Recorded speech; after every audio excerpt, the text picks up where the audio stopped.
Oi, tudo bem com vocês? Como é que vai? Estamos aqui reunidos no nome de Deus, que é Pai, Filho e Espírito Santo. Amém.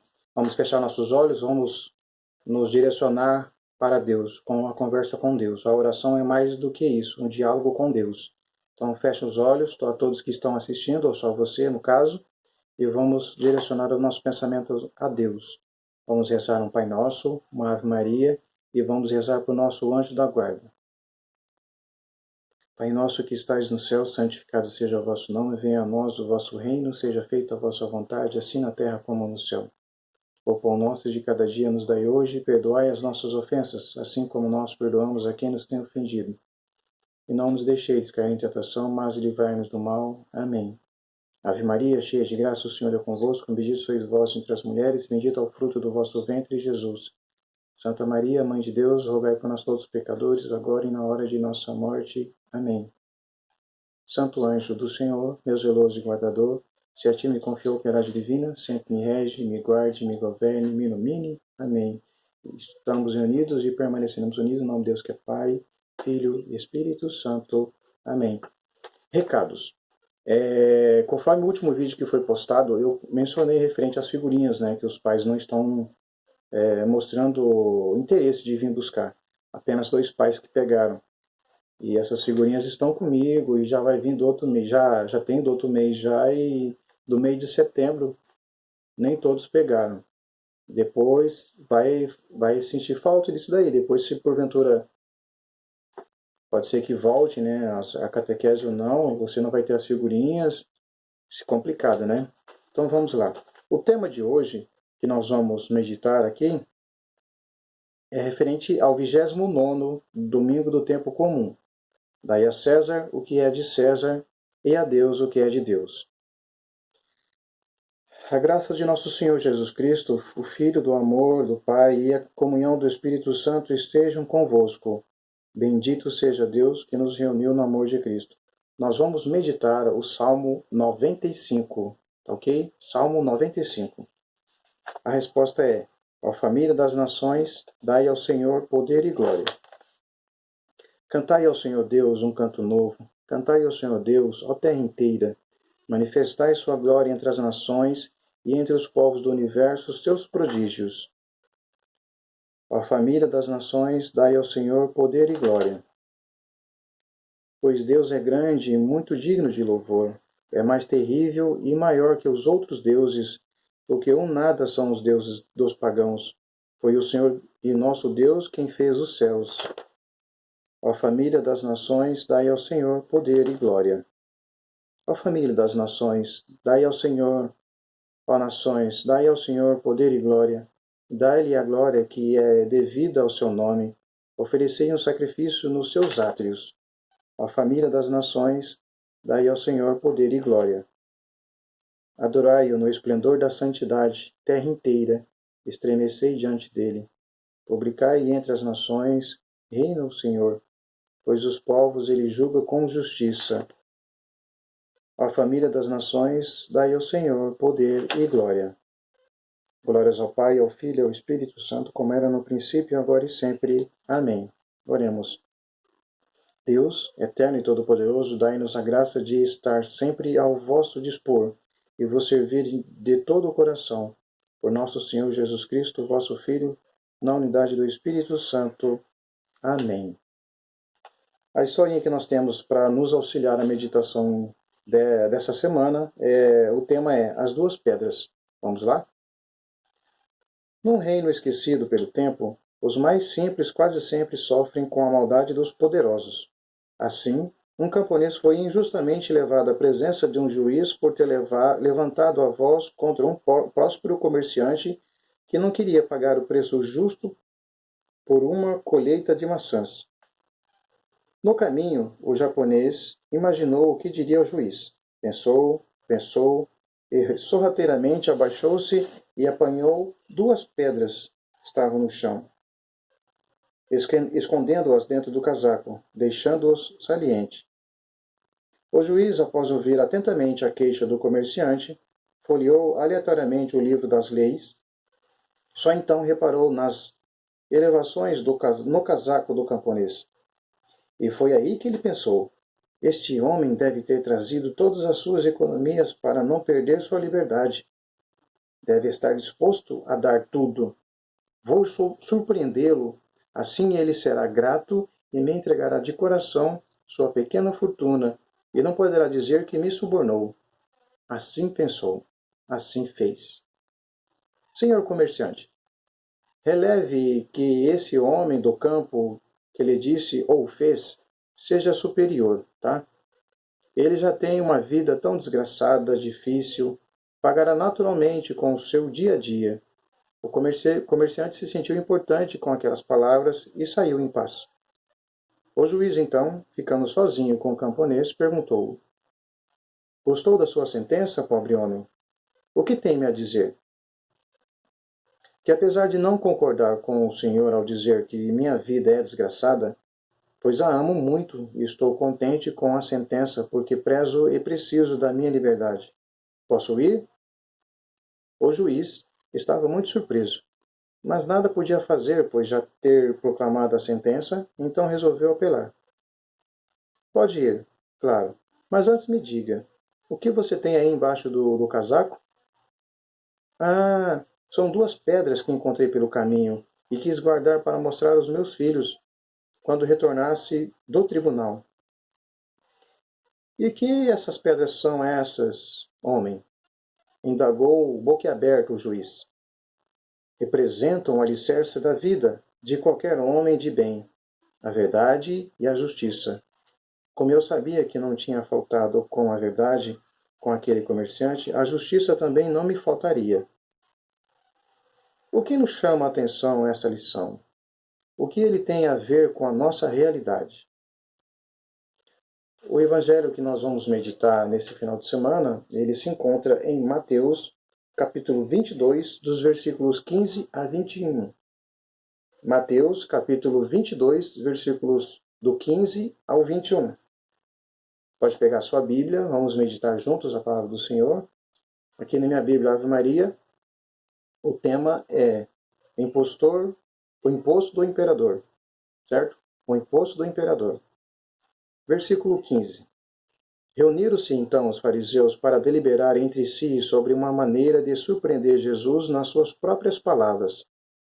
Enviaram seus discípulos com os herodianos que lhe disseram: Mestre, sabemos que és verdadeiro e ensina o caminho de Deus e em toda a verdade. Sem te preocupares com ninguém, porque, perdão, vamos começar de novo, que eu pulei uma linha, certo? Me desculpe. Versículo 15. Reuniram-se então os fariseus para deliberar entre si sobre uma maneira de surpreender Jesus nas suas próprias palavras. Enviaram seus discípulos com os herodianos que lhe disseram: Mestre, sabemos que és verdadeiro e ensinas o caminho de Deus e em toda a verdade, sem te preocupares com ninguém. Por que não olhas para a aparência dos homens?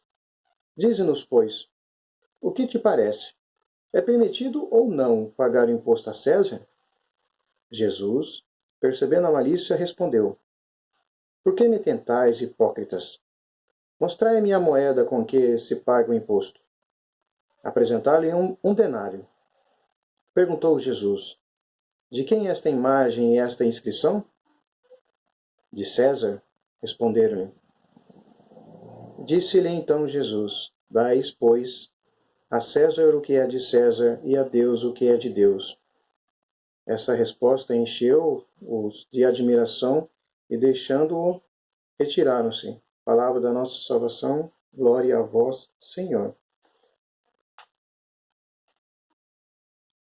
Vamos ver alguns elementos que nos ajudam a compreender esse texto. Importante entender o contexto aqui: Israel estava sob domínio do Império Romano, cujo imperador era César. O imperador romano atacava outros impérios ou países para cobrar impostos. Ou seja, o motivo era o dinheiro. Esse é até hoje o motivo: oprimir para lucrar. O povo não perdia seus bens em grande parte para sustentar o invasor. E os romanos tinham a tática de respeitar o rei local, no caso Herodes, desde que se submetesse a um governador romano, que era Pilatos. Claro que as autoridades locais ganhavam uma parte do dinheiro dos impostos para aceitar o domínio romano sem resistência. No campo religioso, os romanos respeitavam a religião local, mas ela deveria incluir o respeito ao imperador como se ele fosse o filho de Deus, fosse um filho de Deus. Para as religiões pagãs, isso não era um problema sério, já que tinham muitos deuses e mais um não ia fazer muita diferença. Porém, para Israel, que adorava Deus único e verdadeiro, isso era uma abominação, uma idolatria. A pergunta para Jesus nesse contexto era uma armadilha, porque se Jesus respondesse que era ilícito pagar o imposto a César, o povo ficaria contra ele. Uma vez que o povo não aguentava mais tanta opressão, se respondesse que não era lícito pagar, estaria desobedecendo ao poder romano e seria preso como rebelde e subversivo. A resposta de Jesus é magistral. Dai a César o que é de César e a Deus o que é de Deus. Significa, César não é Deus e não deve ser adorado. Israel não é o dono, não é do imperador romano e não se deve aceitar essa submissão. Que César fica com seu império e respeite os outros. Só Deus é o rei do mundo inteiro e não César. Jesus está dizendo para as autoridades de Israel que elas estão dando para César o que deveria dar a Deus. E isso é muito errado e grave. Jesus não é contra o poder temporal, contra os governantes e a cobrança justa dos impostos. Mas o que o importa de fato é o reino de Deus, o único absoluto a ser buscado. O cristão não deve viver à margem das realidades do mundo, do poder político, mas ali deve ser um fermento do reino de Deus, transformando-o por dentro. O que mais? Agora vem as questões que você precisa passar para o seu caderno, certo? Primeira questão. O que mais me chamou a atenção nesse texto? Segunda. O que nos tocou? Terceira. Qual a mensagem que ele traz para a minha vida, para a igreja e para a sociedade? Quarta. E nós, damos a Deus o que é de Deus? Próxima. No mundo somos obrigados a dar dinheiro. É imposto e não livre. O tempo e mais coisas. Com Deus. Como tudo é livre e gratuito, porque Ele é amor, damos o nosso tempo, nossos dons, nossos talentos.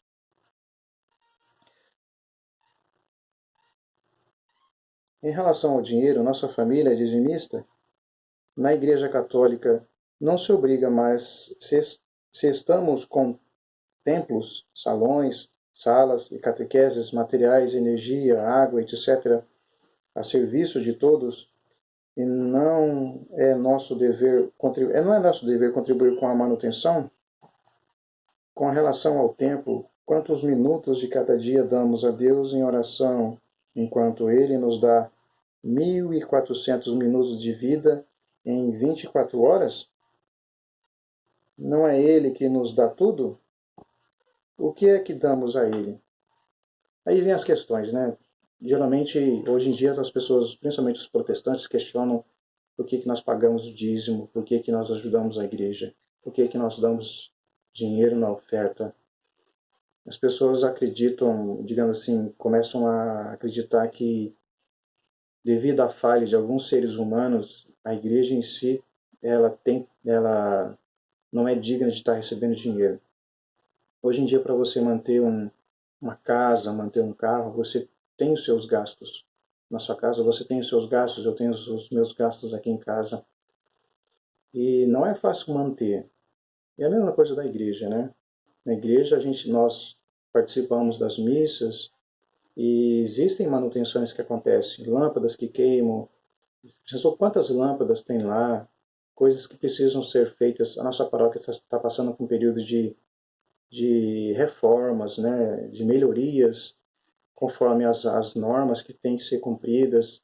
Melhorou o estacionamento, melhorou tanta coisa, tanto dinheiro, estraga o climatizador, estraga isso, estraga... É um dinheiro grande, é muito dinheiro. A mesa de som estragou de novo, vai ter que... Foi levado para arrumar. Foi comprado o microfone fixo, né, para colocar no ambão. É dinheiro, é muito dinheiro, é mais de R$ 1.000, eu acredito, se eu não estou enganado. E as pessoas acham que isso a igreja consegue de graça, né?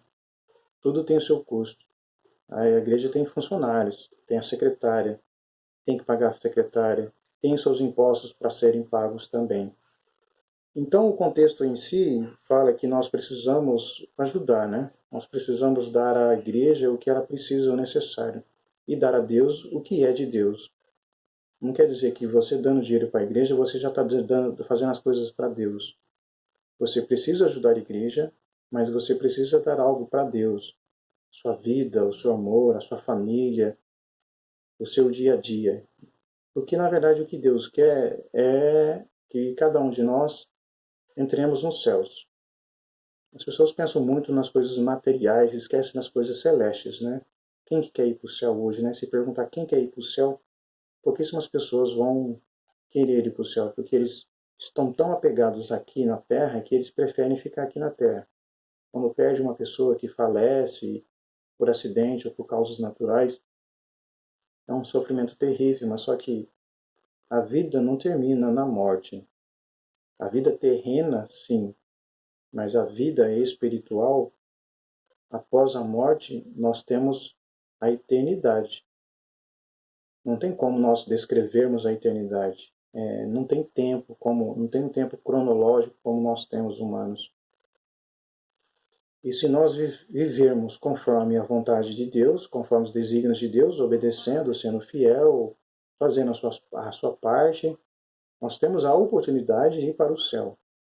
Se você não ajudar a igreja, se você não quiser fazer as coisas para Deus, você pode, você é livre. Só que aí, após a sua morte, você vai não para o céu, vai para a condenação eterna. Nenhum ser humano consegue pensar na eternidade no inferno, né? Acha que todo mundo, eu acredito que todo mundo pensa que vai para o céu, que é simplesmente estar indo na igreja de vez em quando, não tendo compromissos, não tendo seriedade naquilo que se deveria, acha que já é classificado, que já está no céu. Infelizmente, a realidade é muito diferente disso, né? Se nós não vivermos conforme Deus quer, nós podemos perder o céu e ser condenados à eternidade no inferno. Acho que os seres humanos não pensam mais com seriedade, né?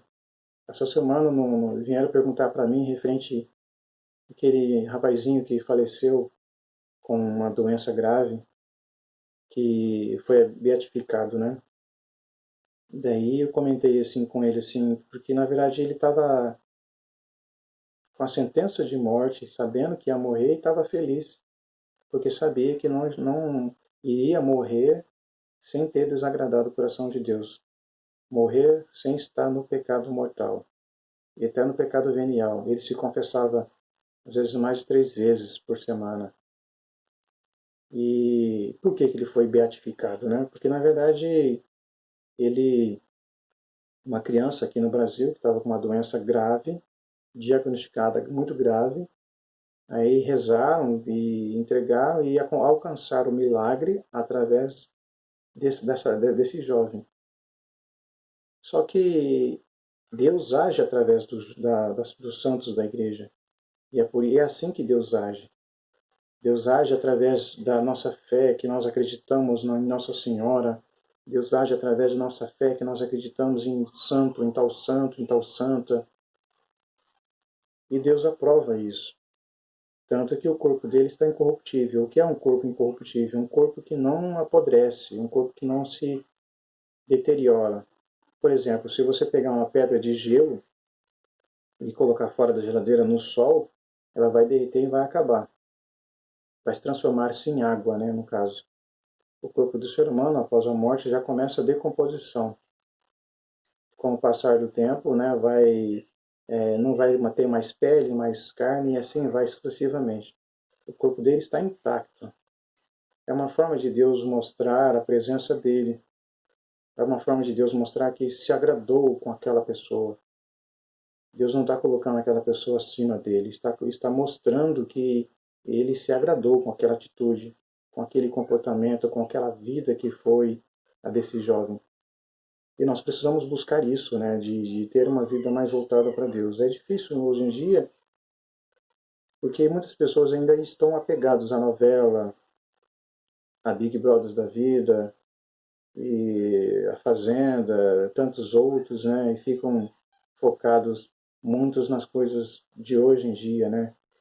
Muitas coisas apegadas, se apegam a músicas, independente de gênero, que mostram que Deus não é tão importante. Algumas músicas, elas mostram que a felicidade mundana é mais importante.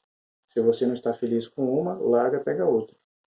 Se você não está contente com um, vai pegar outro. É assim, não tem mais o respeito como antigamente, como tinha. Hoje em dia, os seres humanos viraram descartáveis. Infelizmente, na natureza de hoje, os seres humanos são descartáveis. Os casamentos são descartáveis. Tem pessoas que já passaram por mais de 3 casamentos.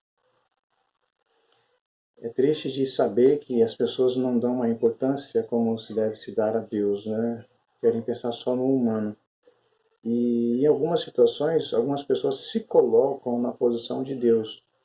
Acham como que deve se determinar tal coisa, tem que ser assim, tem que ser aqui, tem que ser dessa forma. Os protestantes, eles, a partir de 1517, eles começaram essa ideologia, né, de contrariar. Não concordo com isso, não concordo com aquilo. Por isso que foi tirado 7 capítulos, 7 livros da Bíblia. Mas eles não conseguiram acrescentar nada.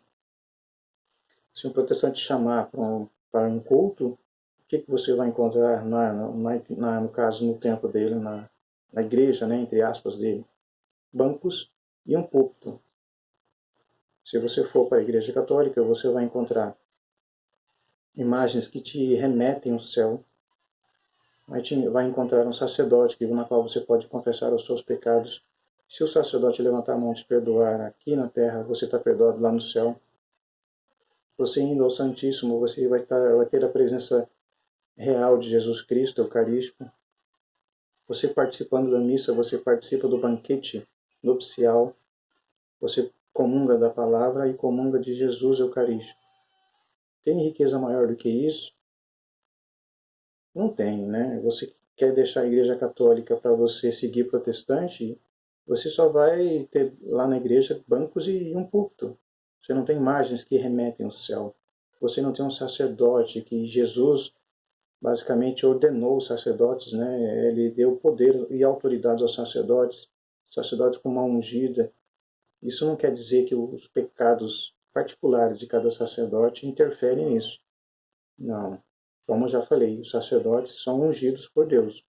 As mãos dos sacerdotes são ungidas. Se ele abençoar, está abençoado. Se ele perdoar, está perdoado lá no céu, como aqui na terra. Independentemente da vida particular dele, vida particular do sacerdote, ele vai prestar contas da vida dele. Só que nós temos que acreditar nessa autoridade dada por Jesus aos sacerdotes. E nós podemos participar do banquete nupcial, né? Jesus Cristo que se faz presente na Eucaristia, ele é a Eucaristia, e você come Jesus, e você bebe o sangue dele. Tem riqueza maior do que isso? Você vai trocar a Igreja Católica, que você comunga Jesus, que você é perdoado, para ficar simplesmente na filosofia, que é só a Escritura, só a Palavra de Deus, ele só acredita só na Bíblia. A Bíblia, antes de ter a Bíblia, a Igreja Católica, na sua sabedoria, foi necessário estudar a tradição da Igreja, que tudo que foi falado, tudo que foi dito por Jesus, pelos apóstolos, não estavam escritos, então houve um estudo sobre isso para saber quais seriam os livros importantes, os livros inspirados pelo Espírito Santo. Daí se constituiu a Bíblia.